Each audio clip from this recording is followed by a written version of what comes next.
Sebenarnya sih nggak kayak terobsesi, oh Imaginary harus selalu beda-beda terus, sebenarnya enggak. Tapi kalau ada peluang untuk melakukan sesuatu yang baru, pasti buat kita lebih menarik daripada melakukan sesuatu yang udah sering dilakukan. Lebih ke situ sih. Jadi ini peluang eksplorasi baru lagi. Di Indonesia juga kita nggak tahu ya. Maksudnya kadang-kadang kita tuh suka ngejudge penonton kita dengan terlalu sempit gitu, kayak oh kita mau bikin film hitam putih, siapa yang nonton? Ternyata nonton 600.000 orang ya, 600.000 orang nonton film hitam putih, kan aneh gitu. Nah jadi ya kita coba lah, kalau kita nggak coba ya kita nggak akan tahu gitu. Jadi intinya sih nggak ada pembuktian apa-apa. Memang kita setiap film pengennya membuktikan bahwa Imaginary bisa, Imaginary mau mencoba gitu. Kadang buat orang lebih sulit untuk mau mencoba kan. Jadi buat kita, kalaupun setelah kita coba amit-amit kita nggak berhasil, penyesalannya at least kita sudah mencoba gitu. Jadi kita mencoba ketika pertama kita diskusi bahwa yuk kita bikin film dokumenter, gue sama Ernest untuk berpikir siapa sutradaranya. Soleh Solihun itu membuat kita makin confidence bahwa kita punya partner Soleh Solihun yang lama di bidang wartawan musik. Kayaknya confidence kita akan semakin tumbuh, kita berpartner dengan Boim yang memang jelas di bidang musik. Jadi kita coba kerjain pelan-pelan sampai akhirnya hampir 2 tahun proyek ini bisa berjalan gitu. Kita dalam membuat sebuah proyek yang baru atau yang nggak biasa, pasti kita membuat perhitungan bahwa kita mau mengambil resiko terlalu jauh atau seberapa jauh kita berani ngambil resiko. Tapi kita jadi ada batasnya. Oh kalau kita bikin film dokumenter batasnya segini nih. Kita bikin film hitam putih segini nih. Kita bikin film Batak segini nih. Jadi kita memang jadi membuat sebuah standar baru. Oh, kalau bikin dokumenter tuh gini. Kita tahu bahwa kemampuan kita untuk bikin film dokumenter kita pertama kali. Jadi kita nggak mencoba yang pakai DOP termahal, pakai kita cari semua yang terlang, enggak. Kita bikin standar kita sendiri semampunya kita aja. Sebenarnya sih aku merasa kalau dalam dokumenter itu ya yang pasti yang paling mahal itu adalah sisi-sisi vulnerable itu sih, yang mungkin karena aku anaknya kurang konten ya, jadinya mungkin itu nggak bisa selalu ditunjukkan gitu. Jadi kebetulan di sini kita tiba-tiba ada kamera, ada apa segala macam, jadinya tertangkap nggak sengaja gitu. Tapi aku juga nggak ada niatan untuk hari ini nangis kayak enggak ya. Sebenarnya lebih menegangkan ini sih, nanti kan semua yang datang kan teman-teman, keluarga gitu ya. Dan ya masih teman sepermainan gitulah. Terus untuk mereka nonton aku 1,5 jam gitu kayak ih mereka nggak ya sama gue. Ada sih perasaan kayak gitunya, cuma ya lagi-lagi pas aku ngeliat ini pas aku ngeliat ini ya semua cringe itu harus aku syukurin karena kalau nggak ada cringe itu pasti kita nggak belajar dan ada di sisi sekarang gitu. Kayak ibaratnya kalau misalkan kita dulu make upnya nggak cemong-cemong, kita nggak akan punya relationship sama makeup artist dan sekarang ngerti punya makeup bisnis gitu kan ya. Jadinya semua cringe itu harus diterima dan disyukuri karena itu menandakan perjalanan kita gitu. Satu yang paling gue takut, waktu itu gue bilang sama Dipa, sama Soleh, sama Ernest, gimana ya kalau nggak ada dramanya ya? Ternyata gue Cet yang bawain drama. Makanya sesuatu yang lo takutkan ternyata harus ngadepin lo yang ngadepin. Ternyata dramanya gue yang bawa gitu. Semua ya tadi, semua nggak diduga gitu. Kayak mungkin teman-teman tadi lihat waktu bagaimana H- berapa 8 jam saya tahu ada pertandingan gitu. Kebetulan memang kita udah direkam ya dari awal Februari itu udah ada kamera. Kayak Kim K gitu. Attention family ya. Makan salad harusnya di dapur. Kim Kurniawan maksudnya. Iya, jadi kayak yang nggak menyangka karena memang ini kan nggak ada skripnya ya. Ini nggak ada skripnya. Kalau pada akhirnya gua ditaruh Soleh punya porsi sekian banyak, ya gimana nih kalau diajak main film? Kenapa ya mau? Sebenarnya kita punya misi juga buat ya industrinya kan besar.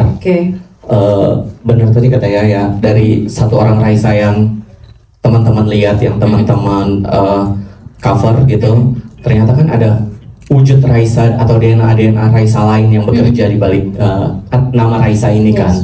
Ini jadi penting karena ya tadi sih kita pengennya generasi selanjutnya, apalagi ini sebuah dokumenter, bisa belajar tentang ekosistem musik tuh seperti ini ya bekerjanya, bisa bermimpi juga seperti kita bermimpi gitu, seperti saya dan Raisa bermimpi tentang perjalanan karir kami di musik gitu. Kalau sendiri film kedua. Kalau berdua sama Monty film keempat itu kan. Film keempat. Ya, gitu. Tapi ini baru pertama kali ya dokumenter musik. Iya. Yes. Dan akhirnya kita tadi sama-sama udah screening dan siap tayang nih ya kan minggu depan kan. Rasanya gimana, Kang? Rasanya biasa saja. Ya emang ini pekerjaan saya gitu ya. Ya rasanya senang lah, dapat kesempatan yang langka dari Ernest dan Dipa sama Boim dari Imaginary dan Junior Records untuk mengerjakan proyek dokumenter ini kan. Saya rasanya tidak mungkin ada PH lain menawarkan proyek seperti ini. Jadi saya sangat berbahagia ketika Dipa nanya, "Leh mau nggak?" "Mau dong," gitu. Saya suka musik sih. Gue pengen bikin karya lagi yang mengikuti momentum konser GBK. Oke. Gimana ya, gue pengen bikin dokumenter. Nah waktu meeting itu gue udah kebayang ceritanya seperti apa nih dokumenter. Gue bilang sama Boy, enak kalau ada momentum kayak gini. Bikin dokumenter tuh biasanya kalau ada momentum-momentum khusus lebih enak menjahit ceritanya. Gue waktu itu cerita sama Boy, diginin aja nanti ceritanya gini nih. Tanpa gue tahu bahwa Dipa bakal tertarik. Gue nggak ngerti ya, mungkin waktu itu juga belum tertarik sebetulnya Dipa. Masih ragu. Dia soalnya nggak bilang Imaginary mau garap, dia cuma bilang Boy minta saran, mau diskusi. Dia lebih ke ngasih masukan waktu itu ya. Iya, gue ngasih masukan, diginin aja gini. Contohnya pitching. Dokumenter Raisa itu pemeran utamanya Raisa, pemeran pendukungnya Boim. Karena gue kan kenal Boim dari zaman dia masih reporter di Hai itu. Waktu itu dari dia baru nge-handle Raisa, dia bilang, "Leh, gue lagi memanage artis baru nih, Raisa namanya." Jadi gue tuh tahu Raisa dari Boim. Caranya dari 10 jam jadi 1 jam 40 menitan ini. Ya yang seperti yang tadi saya bilang ya, dari awal kan saya punya storyline seperti ini. Ini dibuka dengan konser GBK, ditutup dengan GBK. Di tengah-tengah ayo kita flashback ke karir Raisa dan sambil mengupdate perjalanan konser GBK ini. Saya ngasih ceritanya seperti itu. Nanti saya minta di titik ini kita ke event ini ya, tuh abis ini balik lagi ke sini. Jadi gambaran umumnya dulu kepada editor. Jadi awalnya gitu flow-nya. Saya ngasih gambaran storyline yang ada di kepala saya buat digarap editor. Editor yang mengumpulkan itu semua materi yang 10 jam, terus ada dari tim kami juga yang bikin transkrip. Menurutku tuh kalau misalkan kebanyakan dari sisi akunya, nanti jadi nggak asli gitu loh. Nanti kayak benar kata masnya gitu, ini jelek nih di sini, ntar orang kayak gitu kan, aduh angle gitu kan, belum lagi soal angle, ini kelihatan gendut gitu kan.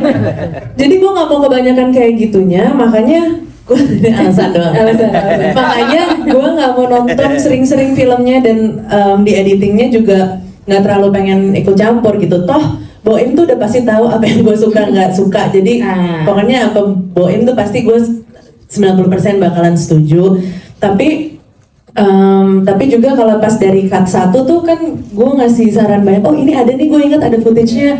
Oh ini ada footage-nya. Oh ini ntar cari gitu. Tapi setelah itu ya udah aku lepasin. Jadi pada saat itu aku live IG, terus ada yang bilang, "Kak, ada apa sih nyanyi barengnya enggak gitu apa gimana?" Ya, udah siap nyanyi bareng 6 Juni gitu kan. Iya, terus oh iya ya, gimana kalau misalkan depannya ada sesi nyanyi bareng dulu gitu. Jadi kayak biar lebih hype gitu loh nontonnya. Terus akhirnya kita ngelakuin itu 1 kali 24 jam, edit, tempel, langsung. Seperti yang kata Boim tadi sih, awal-awal tuh kami berdua sangat deg-degan, tidak ada drama karena kehidupan lempeng dan wajah lempeng. Tapi ternyata nggak boleh ngomong kayak gitu karena sama Allah dikasih drama jadinya. Ada ini, ada itu segala macam terjadilah. Cuma